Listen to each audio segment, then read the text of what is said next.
तक आपने सुना कि कावेरी जी अपनी तीनों बेटियों ईशा, मोहिनी और सुहाना की शादी 3 घर जमाई लड़कों के साथ करवा देती है। उन्हें लगता है कि ये लड़के शायद घर का कामकाज संभाल लेंगे, लेकिन उनके तीनों घर जमाई बहुत आलसी थे। वो नौकरी भी नहीं करते थे और बाहर का काम भी नहीं। कावेरी जी ने अपनी बेटियों से कहा कि वो प्रेगनेंसी का बहाना बनाकर अपने पतियों को सबक सिखाए। अब सुनिए आगे। मम्मी, आपने जैसा कहा था हमने वैसा ही किया, लेकिन देखिए ना, विवेक का हाल तो वैसा का वैसा ही है। घर में ना सुबह का नाश्ता बनता है और ना खाना। नौकरी पर जाने की बात करूं तो खाने को दौड़ते हैं मुझे।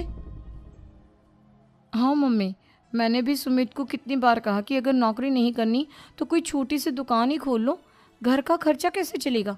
देखो दोपहर के 12 बजने आए और जनाब अभी तक सो रहे हैं। हाँ मम्मी, ईशा और सुहाना ठीक कहती हैं। अविनाश का भी यही हाल है।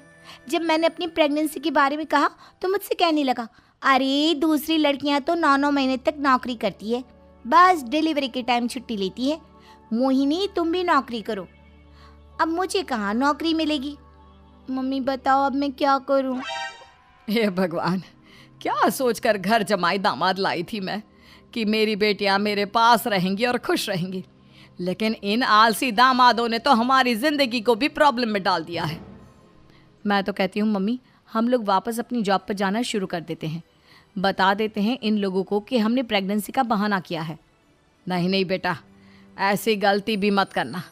अगर तुमने ऐसा किया तो इन तीनों की आदत और ख़राब हो जाएगी।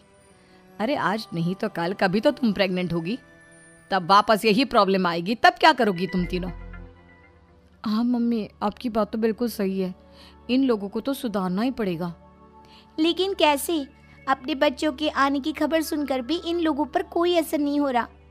पैसे कमाने के लिए घर से बाहर निकलना ही नहीं चाहते ये तीनों। अब मेरे दिमाग में एक प्लान आया है। तुम तीनों चिंता मत करो, उन तीनों को बुलाओ, फिर मैं बात करती हूँ। थोड़ी देर बाद कावेरी जी अपने तीनों दामादों को सामने बुलाकर अपनी बात कहना शुरू करती हैं। अविनाश, सुमित और विवेक, देखो बेटा, मैं ना तुम तीनों से बड़ा प्यार करती हूँ, इसीलिए तो तुम्हें घर जमाई बना कर रखा है मैंने। अरे मम्मी जी, सीधे सीधे कहिए ना, क्या बात है। प्यार तो हम भी आपको बहुत करते हैं। अरे मम्मी जी, आपकी इज्जत भी बहुत करते हैं। अरे भाई, आपके जैसी सास और कमाने वाली बीवी सबको मिलती है क्या? हाँ मम्मी, विवेक और सुमित ठीक कह रहे हैं। आपकी बेटी से शादी करके मेरी तो ज़िंदगी ही अच्छी हो गई है। जानती हूँ मैं, और ये भी जानती हूँ कि तुम तीनों अपने अपनी बीवियों से बहुत प्यार करते हो। बेटा, बात ऐसी है कि हमारे कुल गुरु ने कहा है कि प्रेग्नेंट होने के बाद मेरी तीनों बेटियां शुरू के 4 महीने हमारे गांव में जाकर रहेगी, जहां मेरे चाचा जी रहते हैं। अरे लेकिन क्यों मम्मी, गांव में जाकर रहने की क्या ज़रूरत है इन तीनों को। वो क्या है ना बेटा, हमारे परिवार को एक श्राप है।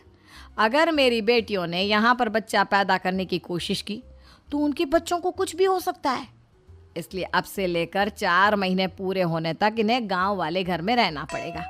हाँ तो इसमें प्रॉब्लम क्या है मम्मी जी?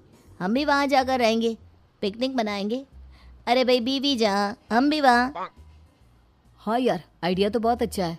शहर की ज़िंदगी में रह रहकर परेशान हो चुके हैं, अब कुछ दिन गांव में बिताएंगे। तुम लोग समझने की कोशिश क्यों नहीं करते। तुम में से कोई भी वहाँ नहीं जा सकता, और मैं यहाँ रहूँगी ना तुम तीनों के साथ। 4 महीने की तो बात है, उसके बाद ये तीनों ही लौट कर आ जाएंगी। ठीक है मम्मी जी, अब हमारे बच्चों का सवाल है तो ये तो करना